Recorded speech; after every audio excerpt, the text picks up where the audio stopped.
की माननीय प्रधानमंत्री जी श्री नरेंद्र मोदी जी।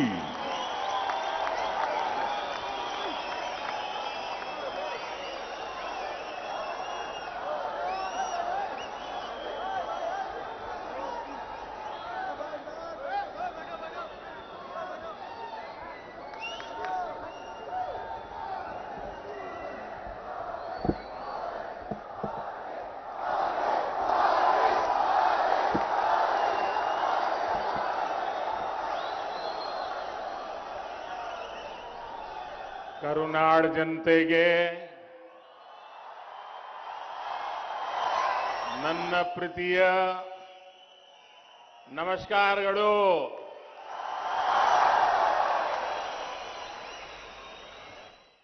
ಬೆಂಗಳೂರಿನ ಮಹಾಜನತೆಗೆ ವಿಶೇಷವಾದ ನಮಸ್ಕಾರಗಳು. ಕರ್ನಾಟಕ ರಾಜ್ಯಪಥ ಪಾಲಿಗೆ ಇಂದು ಮಹತ್ವದ ದಿನವಾಗಿದೆ. ರಾಜ್ಯದಲ್ಲಿ ಹಲವಾರು ಮೂಲಭೂತ ಸೌಕರ್ಯ ಕಲ್ಪಿಸುವ ಯೋಜನೆಗಳನ್ನು ಜಾರಿಗೊಳಿಸಲು ನನಗೆ ಬಹಳ ಸಂತೋಷವಾಗುತ್ತದೆ.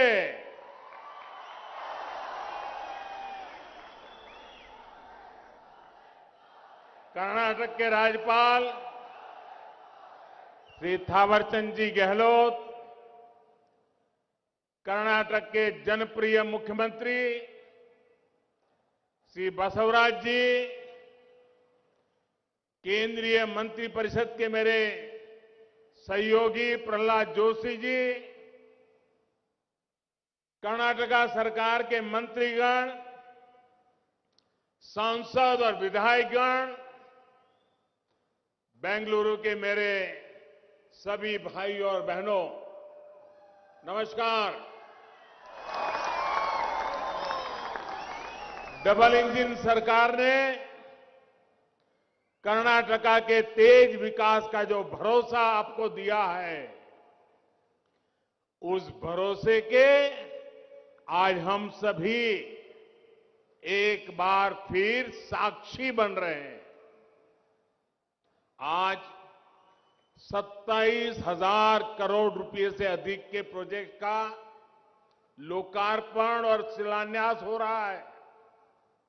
ये project higher education, research, skill development, health, connectivity ऐसे कई आयामों के साथ आपकी सेवा के लिए तैयार हो रहे हैं. यानी ये प्रोजेक्ट ईज ऑफ लिविंग और ईज ऑफ डूइंग बिजनेस दोनों को बल देने वाले हैं.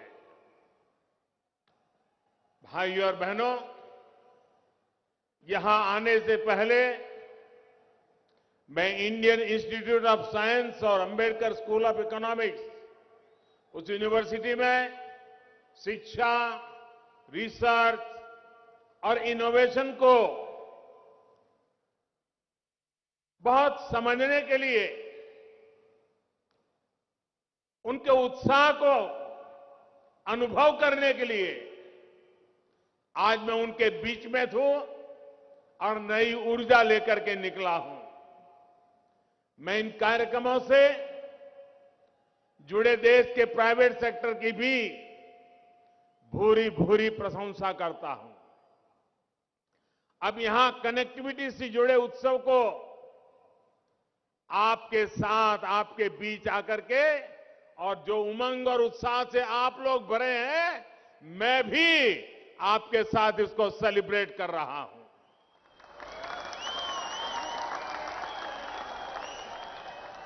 और आप सब जानते हैं, बेंगलुरु का आज का मेरा ये आखिरी कार्यक्रम है और इसके बाद मैसूरू जा रहा हूं. वहां भी कर्नाटका की इसी विकास यात्रा को गति देने का अभियान जारी रहेगा. थोड़ी देर पहले कर्नाटका में 5 नेशनल हाईवे प्रोजेक्ट और 7 रेलवे प्रोजेक्ट का शिलान्यास किया गया है। कोंकण रेलवे के 100% बिजलीकरण के महत्वपूर्ण पड़ाव के भी हम साक्षी बने हैं। ये सभी प्रोजेक्ट कर्नाटका के युवाओं, यहां के मध्यम वर्ग, हमारे किसान भाई बहन, हमारे श्रमिक भाई बहन, हमारे उद्यमियों को नई सुविधा देंगे, नए अवसर देंगे। पूरे कर्नाटका को इन विकास परियोजनाओं के लिए बहुत बहुत बधाई, बहुत बहुत शुभकामनाएं। साथियों, बेंगलुरु देश के लाखों युवाओं के लिए सपनों का शहर बन गया है। बेंगलुरु एक भारत श्रेष्ठ भारत की भावना का प्रतिबिंब है। बेंगलुरु का विकास लाखों सपनों का विकास है और इसलिए बीते 8 वर्षों में केंद्र सरकार का ये निरंतर प्रयास रहा है कि बेंगलुरु के सामर्थ्य को और बढ़ाया जाए। बेंगलुरु में अपने सपने पूरा करने में जुटे हुए हर साथी का जीवन आसान हो, ट्रैवल टाइम कम हो, आरामदायक हो, लॉजिस्टिक कॉस्ट भी कम से कम हो। इसके लिए डबल इंजन की सरकार ने निरंतर काम किया है। यही कमिटमेंट हमें यहां आज भी देखने को मिल रहा है। साथियों, बेंगलुरु के ट्रैफिक जाम से मुक्ति दिलाने के लिए rail, road, metro, underpass, flyover, हर संभव माध्यमों का पर डबल इंजन की सरकार काम कर रही है। बेंगलुरु के जो सबर्बन इलाके हैं, इनको भी बेहतर कनेक्टिविटी से जोड़ने के लिए हमारी सरकार प्रतिबद्ध है। मुझे बताया गया है कि बेंगलुरु के आसपास के क्षेत्रों को रेल से कनेक्ट करने के लिए 80 के दशक से ही चर्चा चल रही है। चर्चा में 40 साल। अब बताइए क्या हाल है।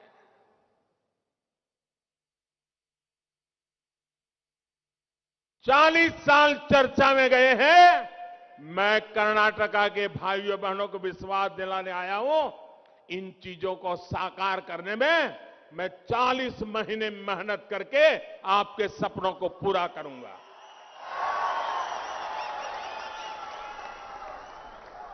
आप जानकर के हैरान हो जाएंगे, 16 साल तक ये प्रोजेक्ट फाइलों में लड़खड़ाते रहे।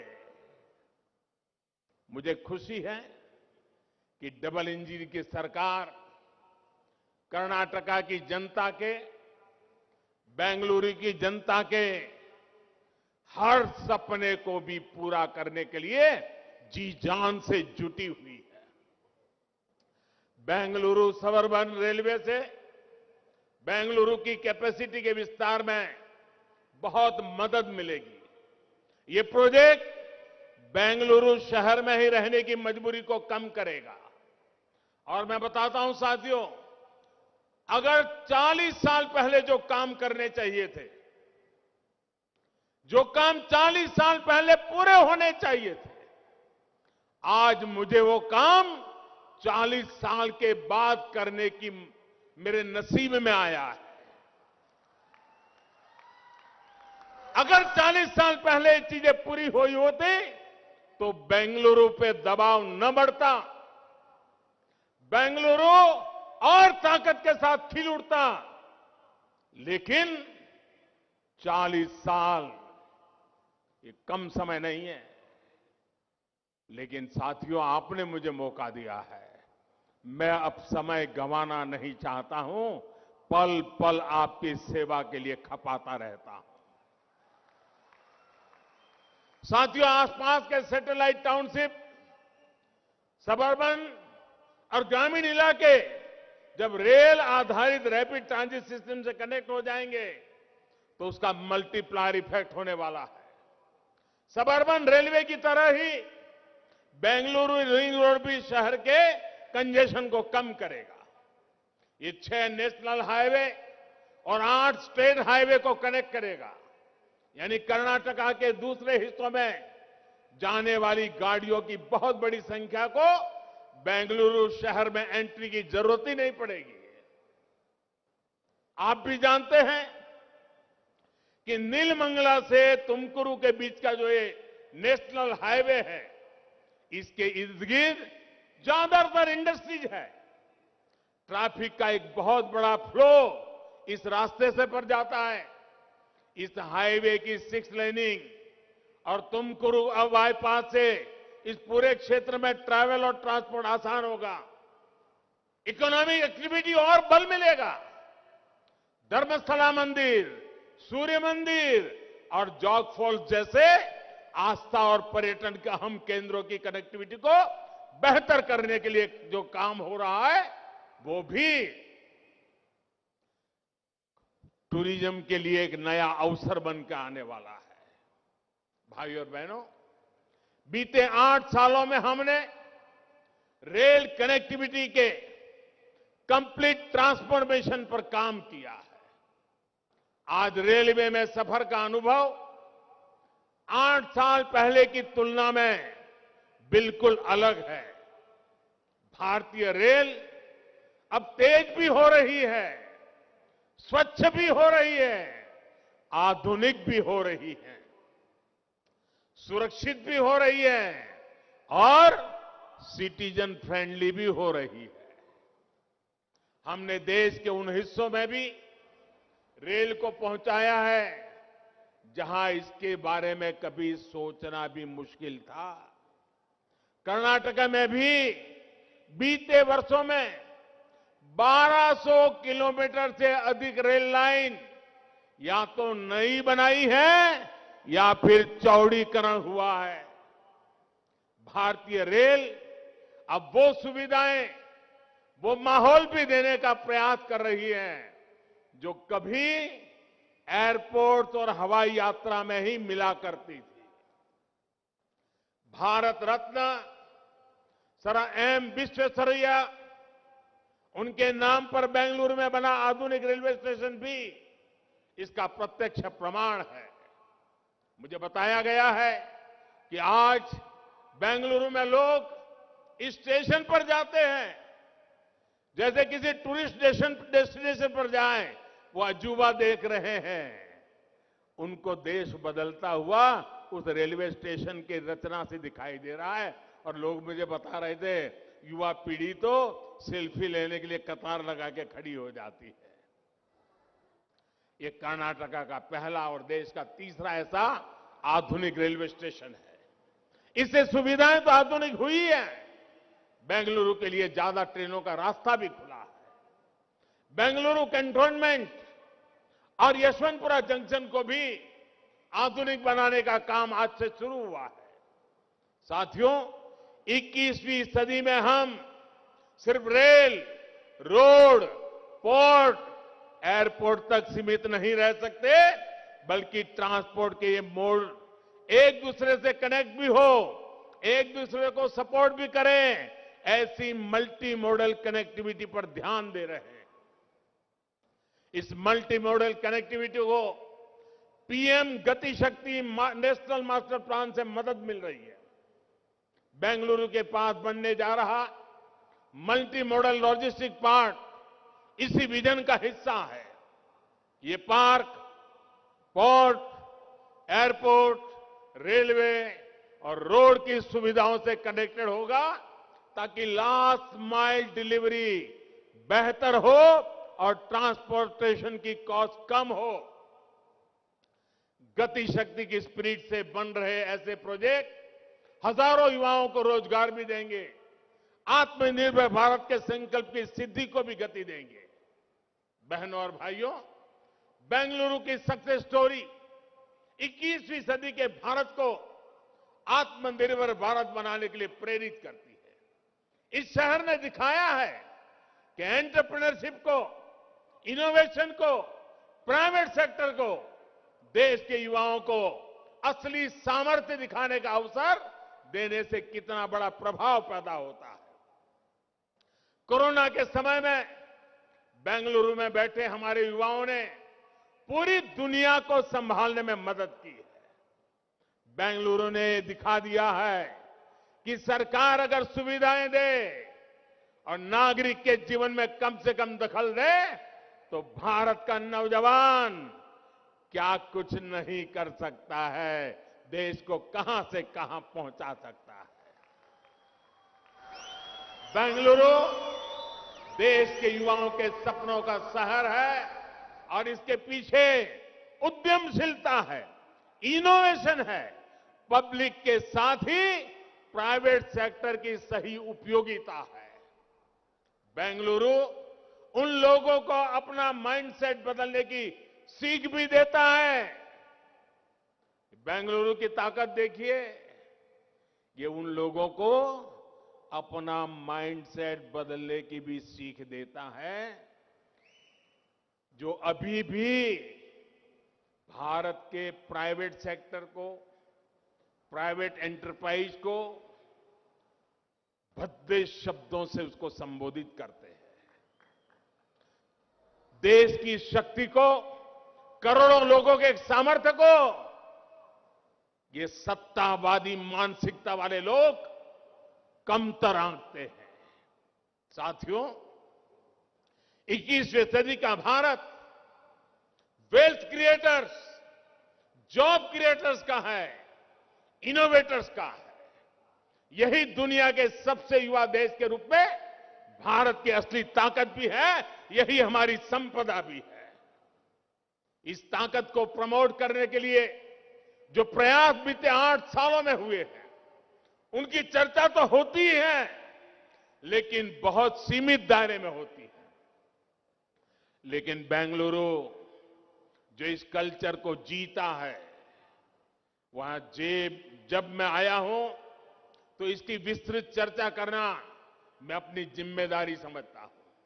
भाई और बहनों, भारत में खेती के बाद सबसे बड़ा अगर एम्प्लॉयर है तो एसएमएजी सेक्टर है हमारा, जो देश के टियर 2, टियर 3 शहरों की इकोनॉमी को बहुत बड़ी ताकत दे रहा है। एमएसएमई इस सेक्टर से देश के करोड़ों लोग जुड़े हुए हैं। लेकिन हमारे यहां एमएसएमई की परिभाषा ही ऐसे रखी गई थी कि अगर वो खुद का विस्तार करना चाहते थे तो उनका नुकसान होता था। इसलिए वो अपने वेंचर को बड़ा करने के बजाय उसे छोटे उपक्रम की तरफ ले जाते थे। हमने इस परिभाषा को ही बदल दिया ताकि एमएसएमई ग्रोथ की तरफ बढ़े, ज्यादा एम्प्लॉयमेंट बढ़ाएं। छोटे छोटे सरकारी प्रोजेक्ट्स में भी ग्लोबल ट्रेडर्स होने से हमारे एमएसएमई के अवसर बहुत सीमित होते थे।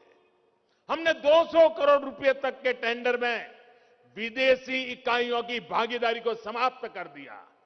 यही तो आत्मनिर्भर भारत के प्रति हमारा आत्मविश्वास है।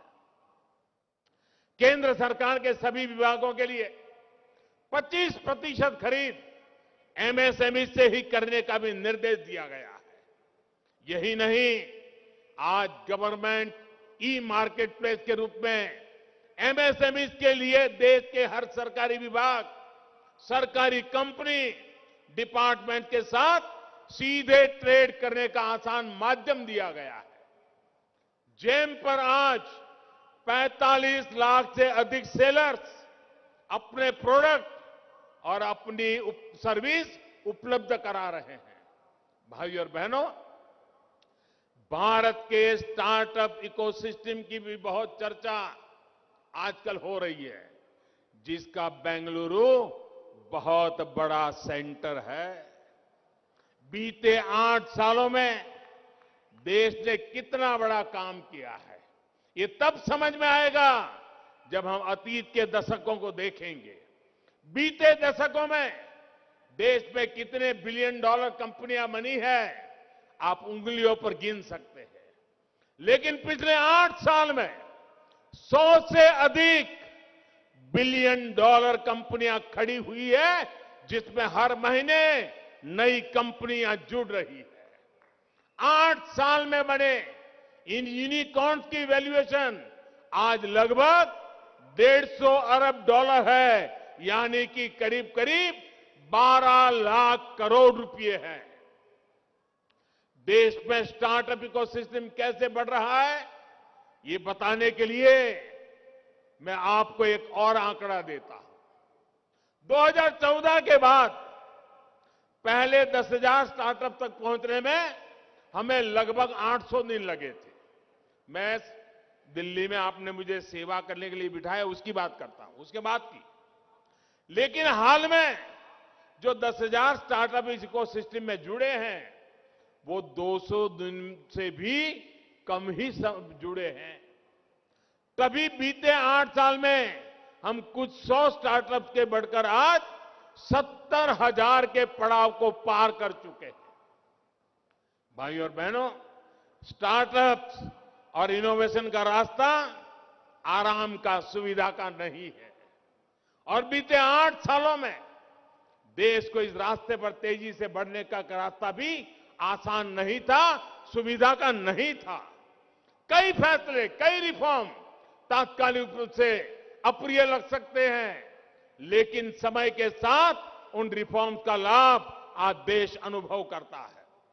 रिफॉर्म का रास्ता ही हमें नए लक्ष्यों, नए संकल्पों की तरफ ले जाता है।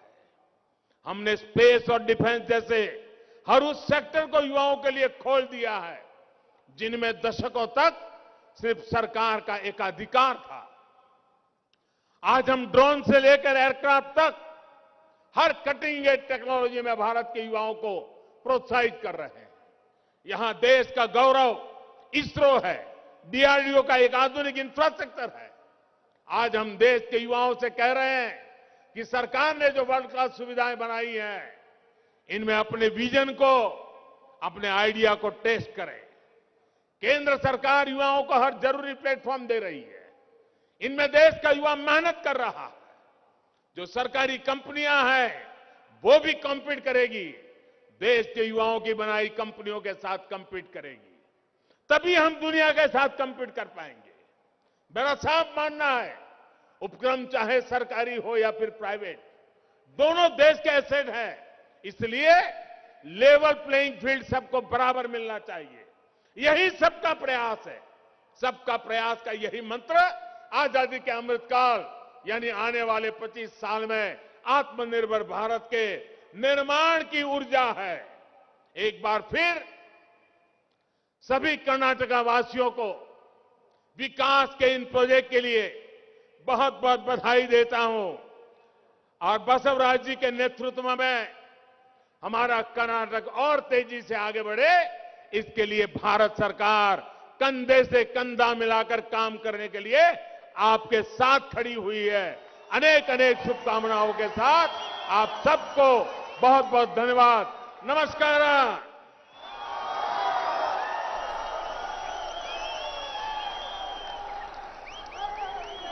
For the overall development of Karnataka, the Honorable Prime Minister has assured all of us that he is with us